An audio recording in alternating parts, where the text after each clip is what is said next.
জুলাই গণঅভ্যুত্থান নিয়ে অনেক কথাবার্তা হয়েছে। বিশেষ করে আমরা জুলাই গণঅভ্যুত্থানের এক বছর, এই এক বছর ৩৬৫ দিনে অনেক কথাবার্তা হয়েছে। শুরু হয়েছিল বিপ্লব না গণঅভ্যুত্থান, সেই বিতর্ক দিয়ে। তারপর মোটামুটি আমরা একটা সিদ্ধান্তে আসতে পারলাম যে না, এটা বিপ্লব ছিল না, এটা জুলাই গণঅভ্যুত্থান ছিল। একটু আগে আমাদের একজন খুবই আলোচিত গবেষক এবং লেখক তিনি বলে গেলেন যে ঐক্যমত কমিশনের সমাবেশ হচ্ছে বা আলোচনা হচ্ছে, সেখানে বিভিন্ন বিষয় নিয়ে তর্ক বিতর্ক হচ্ছে এবং সম্ভবত গতকাল একটা ভালো বিতর্ক আমরা দেখলাম। বিতর্ক হওয়াটা স্বাস্থ্যকর। বিশেষ করে আমরা তো সবসময় গণতান্ত্রিক দেশ হিসেবে চাই যে সংসদে বিতর্ক হোক, সংসদে রাষ্ট্রের স্বার্থ নিয়ে, জনগণের স্বার্থ নিয়ে বিতর্ক হোক, হওয়াটাই উচিত। কিন্তু আমরা বিগত 16 বছর 17 বছর যে সংসদ দেখেছি, সেই সংসদে বিতর্ক হয়েছে, জনগণের স্বার্থ নিয়ে কথা হয়েছে, এরকম কোনো নজির আমরা দেখিনি। বরং আমরা বলতে পারি যে জনগণের স্বার্থ ছাড়া, দেশের স্বার্থ ছাড়া আর যা যা আলোচনা করার সবই সংসদে হয়েছে, ইভেন গান বাজনা হয়েছে। যাই হোক, সেগুলো পুরনো আলোচনা।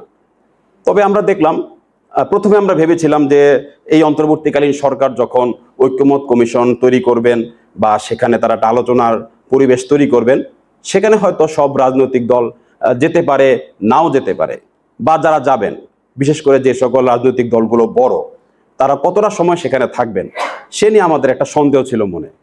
কিন্তু আমরা দেখলাম বিএনপি সহ প্রত্যেকটা বড় রাজনৈতিক দল সেখানে আছেন এবং তারা অত্যন্ত গুরুত্বের সহকারে সেখানে আলোচনা করছেন। এবং এখন পর্যন্ত যে আলোচনাগুলো আমরা দেখছি, সে আলোচনাগুলো শুনে মনে হচ্ছে যে এগুলা ওনারা দেশের স্বার্থে করছেন এবং জনগণের স্বার্থে করছেন। তো যেটা জাতীয় সংসদে হওয়ার কথা ছিল সেটা জাতীয় সংসদে হচ্ছে না, সেটা ফরেন সার্ভিস একাডেমিতে হচ্ছে। এই কৃতিত্ব কিন্তু অন্তর্বর্তীকালীন সরকারকে দিতে হয়। তার এরকম একটা সুযোগ সৃষ্টি করলেন, সেটা আমি মনে করি যে জুলাই গণঅভ্যুত্থানের পরবর্তীতে আমাদের যে সকল অর্জন রয়েছে তার মধ্যে এটা একটা। আর হতাশা তো আমাদের সবার মধ্যে কম বেশি আছে যে যা যা অর্জন করার আমাদের প্রয়োজন ছিল আমরা হয়তো তার অনেক কিছু অর্জন করতে পারিনি, বা অনেক সুযোগ আমাদের হাতছাড়া হয়েছে। আমি মনে করি এটা স্বাভাবিক প্রক্রিয়া। মানুষ তো আমরা সবাই রক্ত মাংসের গড়া মানুষ, দিন শেষে কিন্তু আমাদের মধ্যে একটা স্বার্থ কাজ করে, সেটা ব্যক্তি স্বার্থ হোক, গোষ্ঠী স্বার্থ হোক বা দেশের স্বার্থ হোক, সেটা মানুষের মধ্যে থাকি। যেহেতু এই জুলাই গণঅভ্যুত্থানটার পূর্বে কোনো দল বা কোনো সংগঠন যেটা বিপ্লবী সংগঠনের ক্ষেত্রে থাকে, সেরকম পরিকল্পনা করে এই গণঅভ্যুত্থানটা হয়নি। এখানে নানান প্রকারের মানুষ, নানান পেশার, ধর্ম, মত, বর্ণের মানুষ একত্রিত হয়েছেন।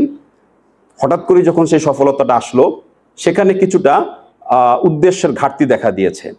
তারপরেও আমরা মনে করি যে এটা খুব ভালো একটা দিক যে 5 তারিখ থেকে 8 তারিখ 3 দিনের মধ্যে আমরা একটা স্টেবল সরকার পেলাম।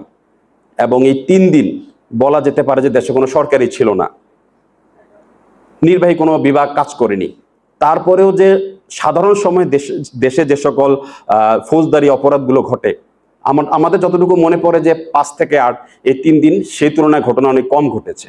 যে সকল ঘটনাগুলো ফ্যাসিবাদী বিরোধী, ফ্যাসিবাদী পক্ষের সফট পাওয়ার যারা খুব আলোচনা করেন, সেগুলো আসলে এই যে 16-17 বছর যে অন্যায়, জুলুম, অত্যাচার, তার একটা প্রতিক্রিয়া ছিল।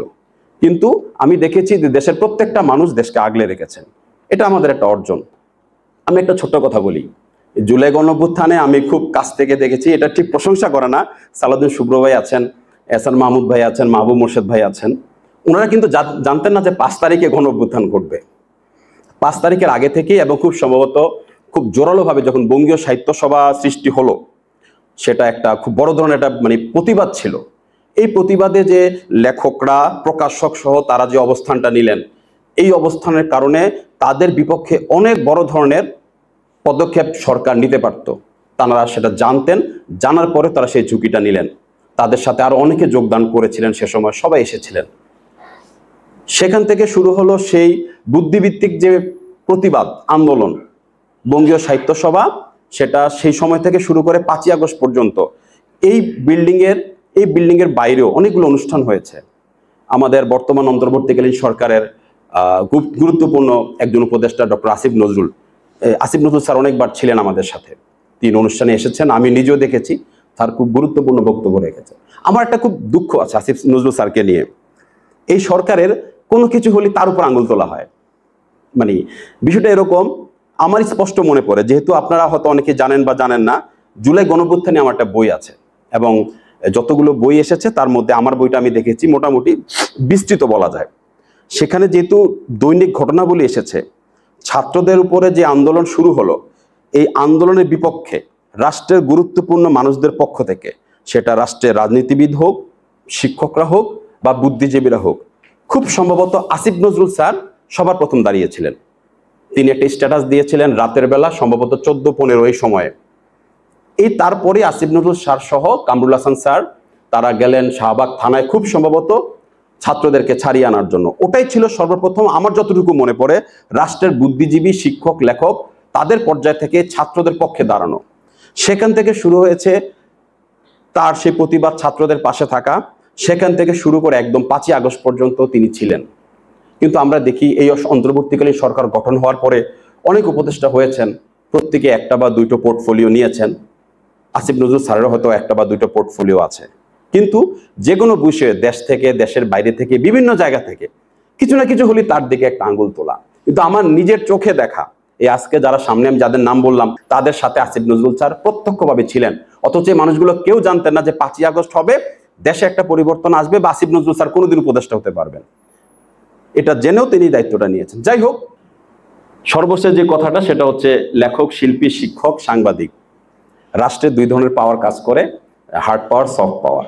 এটা তো বলার অপেক্ষা রাখে না যে যাদের নাম আমি বললাম এনারা সবাই সফট পাওয়ারের অংশ। এবং যে সরকারি ক্ষমতা থাকুক, সেটা বিএনপি হোক বা আওয়ামী লীগ হোক, এই সফট পাওয়ার লেখক, শিল্পী, সাংবাদিক তারা আসলে রাষ্ট্রের সুবিধাভোগী অংশ থাকেন না। রাষ্ট্র এদের জন্য পৃষ্ঠপোষকতাও করে না। সাংবাদিকদের একটা ক্লাব আছে, জাতীয় প্রেস ক্লাব। লেখকদের কোনো ক্লাবও নেই। লেখকরা ছড়ানো ছিটানো অবস্থায় আছেন, এবং যখন কোনো দুর্যোগ আসে, যখন লেখক তার কলমের কারণে বা তার কোনো বক্তব্যের কারণে সরকারের বিরাগভাজন হন, তখন খুব সহজেই লেখককে বা শিল্পীকে বা একজন সাংবাদিককে সহজেই সেই সরকার বা সরকারের যে যন্ত্র আছে তারা তা দিয়ে তাকে নিগৃহীত করতে পারে বা হয়রানি করতে পারে। আমরা দেখেছি দীর্ঘ সময় আমাদের এই লেখকরা, শিল্পীরা, সাংবাদিক, শিক্ষকরা এই ধরনের হয়রানির শিকার হয়েছেন। 5 তারিখে যখন গণঅভ্যুত্থান ঘটলো, এখন সবাই চলে এসেছে যার যার গণঅভ্যুত্থানের হিস্সা বুঝে নেওয়ার জন্য, ভাগ বুঝে নেওয়ার জন্য। তো আমরা তো এগুলো দেখছি সবাই, কিন্তু আপনার আমার মনে হয় সবাই নিশ্চিতভাবে এটা বলতে পারবেন যে গত বছরের 5ই আগস্ট থেকে আজকে 1 আগস্ট এই সময়ের মধ্যে কোনো লেখক, শিল্পী, শিক্ষক বা সাংবাদিক গণঅভ্যুত্থানের হিস্সা বা ভাগ বুঝে নেওয়ার জন্য এই রাষ্ট্রের কাছে আসেনি।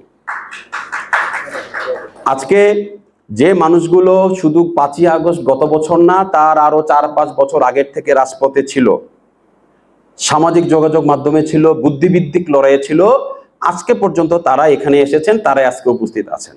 আমি প্রত্যাশা করব আগামী দিনে বাংলাদেশের মানুষের বুদ্ধিভিত্তিক যে লড়াই হবে, সে লড়াইয়ে যারা আজকে আমার সামনে আছেন বা অনেকে হয়তো আজকে আসতে পারেননি, আপনারা সবাই এ জাতির জন্য জাতির বিবেক হিসেবে থাকবেন, এবং যে সত্য বাণী আপনারা উচ্চারণ করেছেন সেটা আগামী দিনেও অব্যাহত থাকবে। যারা আয়োজন করেছেন সবাইকে অনেক অনেক ধন্যবাদ।